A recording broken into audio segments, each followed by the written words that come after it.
Түп район 3 айын сел жүрген, ошону кыдырып келдик.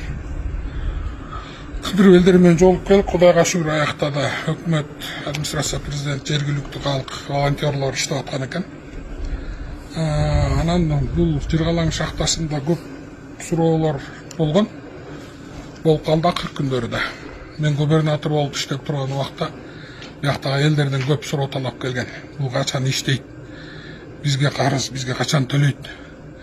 Бул айылда ошол шахтадан башка иштей турган өндүрүш жок эле, иш жок эле деп.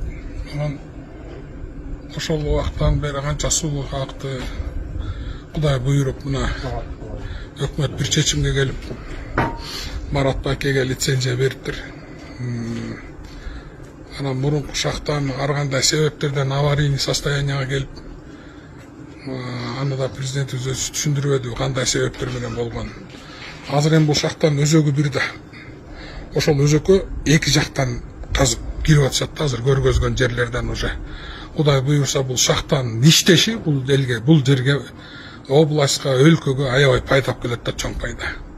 Биринчиден пайдасын уже азыртадан эл көрө баштады. Мына 9 миллион сом карызы бар экен, Марат Байке 7 миллион сом уже төлөп бериптир, 2 миллион сом сентябрда төлөп берем деп атат. Элдин карызын кутулду. Кудай буйруса. Элдин суроо талаптарынын бирөө ушул болчу да. Экинчиси мына Каракол ТЭЦи 18 000 тонна көмүр жакчу.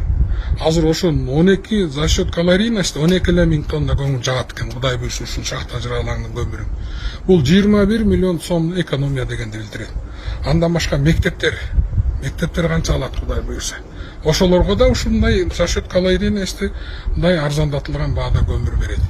Андан кийин уборщицадан баштап, охранадан баштап, директорго чейин 60 киши ушул жерде нан жеп отурат. 60% ушул Жыргалаңдын айылдын кишилери, калганы башка жактан келгендер. Бул кошумча жумуш ордун табуу дегенди билдирет. Эң негизгиси бул экологияны бузбайт. Шахтынды метод менен 450 гектарга чейин кирип туруп анан казып чыгарат экен. Азыр технологиянын Кытайдан, Россиядан Марат Байке алып келиптир. Кудай буйруса. Андан кийин мына айылдын иштерин, жолдорун бүгүндөн баштап оңдоп берип аттыр. Туризмдин жолдорунун баарын оңдоп аттыр, кирейлерди алып келип. Бул эми туризмге да пайда, өзүнө да пайда. Бул жалпы коомчулуктун пайдасы да. Ошондуктан мына гана өндүрүшүбүз гана эмне деген эле сөздөр. Мына өндүрүш ушинтип башталат. Биз өзүбүз өндүрүп атабыз да, жок дегенде көмүрдү башка жактардан алып келбейбиз. Мына Кудай буйруса алдыда дагы айтып атат, коксовый неме, жанагы брекетирование кылганга пландап атам, оюм бар дейт. Ошол брекетирование Бишкекке алып калса, Бишкекке сатса, Караколго деле кышында келсеңер кичине смог пайда болуп калды. Ошонун баарын бул пайда да мунун баары. Ошондуктан урматтуу калайык, ушундай кооз жерде экологияны бузбай, өндүрүштү иштетип, улантып кетип, жаңы технология менен мына өлкөгө, элге пайда алып кетип аткан өндүрүшчүлөргө рахмат айтабыз. Ушундай шарт түзүп берген өкмөткө, президентке рахмат. Биз эми колубуздан келсе только жардам гана берип отурабыз. Рахмат.